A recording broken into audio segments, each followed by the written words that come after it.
Hello students, 10वीं कक्षा में आपका स्वागत है। आपको मैं क्वेश्चन का एक समझाने जा रहा हूँ, वो है मौर्यकालीन प्रशासन। मौर्यकाल काफ़ी इम्पोर्टेंट क्वेश्चन है। ये शायद 6 नंबर का भी आ सकता है, नहीं तो 4 नंबर का तो पक्का ही आएगा परीक्षा में। परीक्षा को दृष्टिगत रखते हुए मैंने ये आपके लिए वीडियो डाला है, बनाया है। कृपया इसको ध्यान से पढ़ना और देखना। मौर्यकालीन प्रशासन। मौर्य वंश की स्थापना 326 ईसा पूर्व चंद्रगुप्त मौर्य ने की थी। कब की थी? 326 ईसा पूर्व। किसने? चंद्रगुप्त मौर्य ने। चंद्रगुप्त मौर्य ने कौटिल्य, जिसे चाणक्य या विष्णुगुप्त नाम से भी जाना जाता है, की सहायता से नंद वंश के शासक घनानंद को हरा करके की थी। किसको हराया था? घनानंद को। किसने? चंद्रगुप्त मौर्य ने। किसकी सहायता से? कौटिल्य, जिसको चाणक्य और विष्णुगुप्त आदि नामों से भी जाना जाता है। अब अपने पढ़ते हैं मौर्यकालीन प्रशासन। मौर्य काल में सर्वप्रथम केंद्रीयकृत शासन व्यवस्था की स्थापना हुई। मौर्य काल में सर्वप्रथम केंद्रीय स्तर पर या केंद्रीकृत शासन व्यवस्था की स्थापना की, अर्थात जो राज्य की प्रमुख शक्ति थी वो एक केंद्र में राजा के पास होती थी। इसे ही केंद्रीयकृत व्यवस्था कहा जाता है। सत्ता का प्रमुख केंद्र कौन होता था? राजा, अर्थात राजा के द्वारा ही सत्ता का संचालन किया जाता था। कौटिल्य ने राजा के 7 अंग बताए हैं। कौटिल्य ने राजा के कितने अंग बताए हैं? 7 अंग बताए हैं, जिनमें राजा के नहीं, राज्य के, ये गलत मैंने लिख दिया, राज्य के लिए किन किन चीजों की आवश्यकता पड़ती है।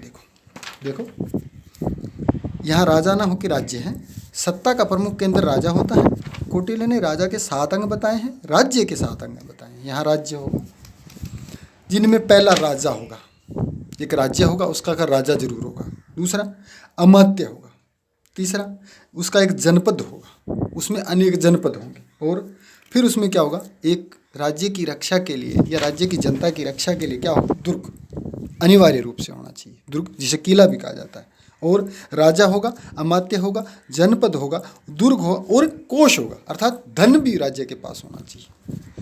विपरीत परिस्थितियों में यदि कोई संकट काल आ जाता है तो यदि धन नहीं होगा तो राज्य या राज्य की जनता क्या भूखी प्यासी रह जाएगी, मर जाएगी। इसलिए कोष भी जरूरी थी। फिर सेना, अन्य राजाओं से अपने राज्य की रक्षा के लिए किसी भी राज्य के लिए सेना प्रमुख अंग थी। और फिर मित्र, मित्र भी जरूरी है। संकट काल में मित्र ही काम आते हैं। इसलिए प्रत्येक राज्य के लिए इन 7 चीज़ों का होना जरूरी था, जिनमें क्या है? राजा, अमात्य, जनपद, दुर्ग, कोष, सेना और मित्र। केंद्रीय प्रशासन किस प्रकार का था?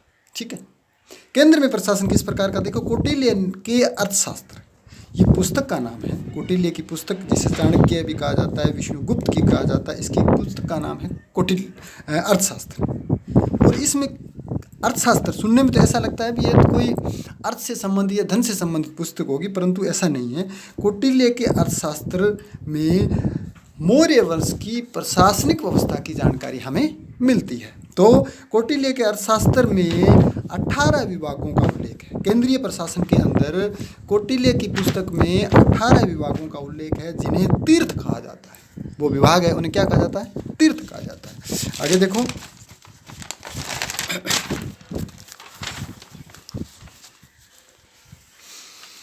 तीर्थ के अध्यक्ष को महामात्र कहा जाता है। ठीक है, तीर्थ के अध्यक्ष को क्या कहा जाता है? महामात्र है। प्रमुख मंत्री, पुरोहित, सेनापति और युवराज। और इस तीर्थ के प्रमुख कौन कौन होते हैं? एक तो होता है मंत्री, फिर कौन होता है? पुरोहित, फिर सेनापति और लास्ट में कौन होता है? युवराज। ठीक है, इन तीर्थों को कौन संभालता है? ये मंत्री, पुरोहित, सेनापति और युवराज। समाहर्ता, अब समाहर्ता क्या है? इसका कार्य राजस्व एकत्रित करना है, लगान वसूलना। राजस्व एकत्रित करना अर्थात लगान वसूलना इसका प्रमुख कार्य है। अब क्वेश्चन बन सकता है कि सन्निदाता का कार्य या समाहर्ता का कार्य क्या होगा? राजस्व एकत्रित करना। फिर आता है सन्निदाता, इसको कोषाध्यक्ष भी कहा जाता है। सन्निदाता को क्या कहा जाता है? कोषाध्यक्ष। ठीक है, और इसका काम क्या है? एक तो कोष ग्रहों का निर्माण करना और अन्नागार बनवाना। अनागार उसे कहते हैं जहाँ अन्न को इकट्ठा करके रखा जाता है, भंडारण किया जाता है। अर्थशास्त्र में 26 विभागादेशों का भी उल्लेख है। अर्थशास्त्र में क्या है कि 26 विभागों के अध्यक्षों का उल्लेख है। इसमें प्रमुख विभाग देखो, एक तो सीताध्यक्ष, कृषि से संबंधित है। सीताध्यक्ष किससे संबंधित है? कृषि से संबंधित है। दूसरा पण्याध्यक्ष, ये व्यापार से संबंधित है। इस प्रकार के 26 विभागाध्यक्षों का वर्णन हमें मौर्य प्रशासन में मिलता है। इसके अलावा देखो सूत्राध्यक्ष कताई बुनाई विभाग, फिर लूनाध्यक्ष बूचड़खाना। बूचड़खाना का मतलब समझते हो ना, मर्द पशुओं को जहाँ पर इकट्ठा करके हड्डियाँ वगैरह को बेचा जाता है, बूचड़खाना। विविताध्यक्ष चारागाह, चारागाह पशुओं के लिए रखने वाला चारागाह का अध्यक्ष। और लाक्षाध्यक्ष मुद्रा जारी करना, लाक्षा अध्यक्ष जो मुद्रा जारी करता है, पैसे बनाता है, टकसाल भी जिसे कहा जाता है। मुद्रा अध्यक्ष, पोताध्यक्ष, बंधुवाराध्यक्ष, आटविक यानी वन विभाग से संबंधित ये अध्यक्ष होते थे। युक्त व उपयुक्त महात्म्य तथा अध्यक्षों के नियंत्रण में निम्न कर्मचारी काम करते थे। अब देखो प्रांतीय, ये तो थी केंद्रीय व्यवस्था, ऊपर हमने जो पढ़ी है। अब प्रांतीय व्यवस्था, एक राज्य कई प्रांतों में विभक्त था, ठीक है जी। अशोककालीन 5 प्रांतों का हमें उल्लेख मिलता है। अशोक के समय हमें 5 प्रांतों का उल्लेख मिलता है मौर्य साम्राज्य के अंतर्गत, जिनमें देखो उत्तरापथ जिसकी राजधानी क्या थी?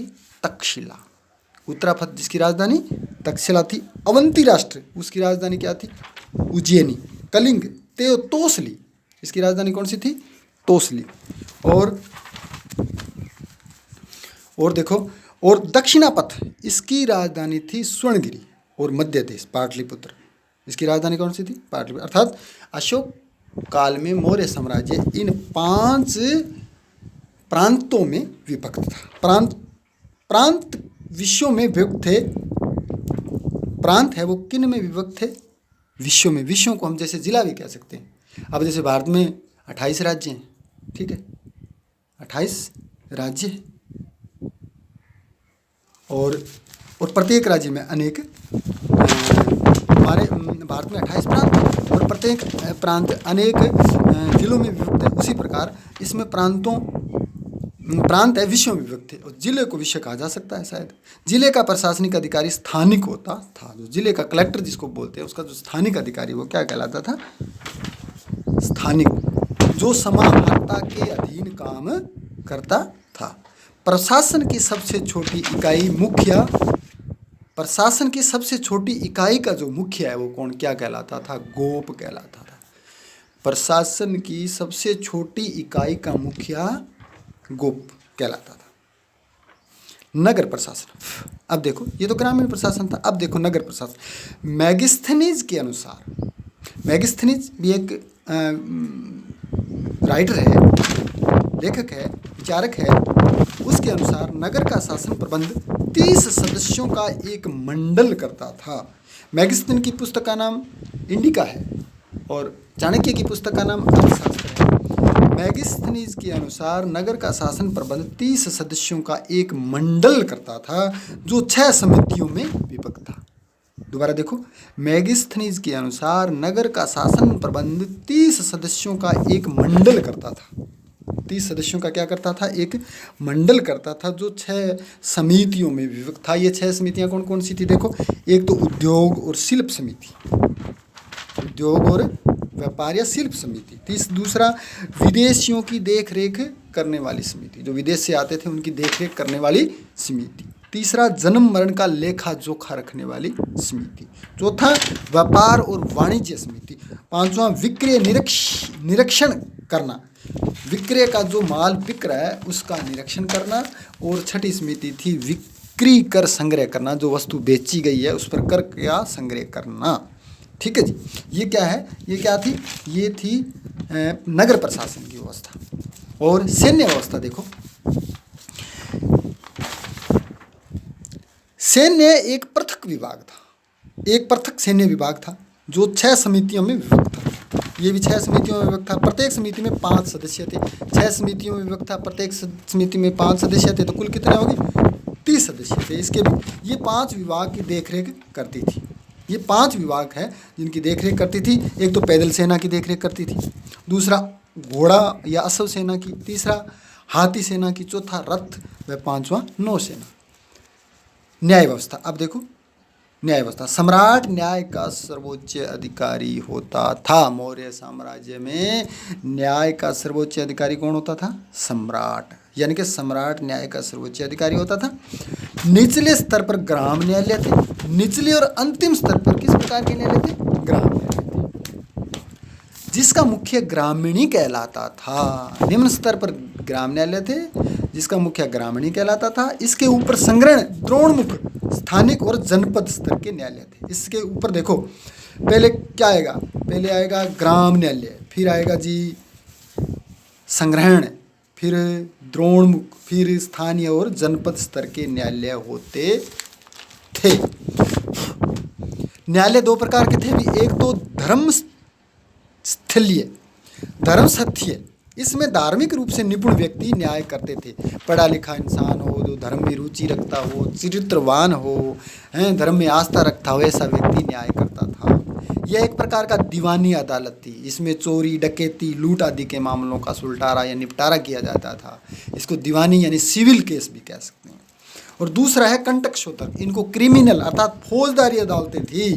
3 प्रदेश, ये 3 चीज़ों से मिलकर बनती थी। 3 प्रदेशकृत तथा 3 अमात्य मिलकर राज्य तथा व्यक्ति के मध्य विवादों का निर्णय करते थे। 6 व्यक्ति इसमें होते थे। 3 तो प्रदेशकृ तथा 3 अमात्य मिलकर राज्य तथा व्यक्ति के मध्य विवादों का निर्णय करते थे। नगर न्यायाधीश को व्यवहारिक महामात्र तथा जनपद न्यायाधीश को रज्जुक कहते थे। नगर न्यायाधीश को क्या कहा जाता था? व्यवहारिक, और व्यवहारिक महामात्र तथा जनपद न्यायाधीश को रज्जुक कहा जाता था। चाणक्य के अनुसार कानून के 4 अंग थे जिनके आधार पर न्याय किया जाता था। धर्म के आधार पर, व्यक्ति के व्यवहार के आधार पर, उसके चरित्र के आधार पर और शासन के आधार पर भी सरकार में इसकी कितनी भागीदारी है। आपको यदि समझ आया तो अच्छी बात है, नहीं आया तो कमेंट बॉक्स में आप कमेंट कर सकते हैं। इससे संबंधित कोई अन्य क्वेश्चन पूछना हो तो बिल्कुल पूछ सकते हैं। परीक्षा की तैयारी करो, लॉकडाउन का समय है, अभी आपके पास मौका है पढ़ने का। घर से आप निकल नहीं सकते, इसलिए आप किताबों में ध्यान दें और अपने परिवार का ख्याल रखें। धन्यवाद।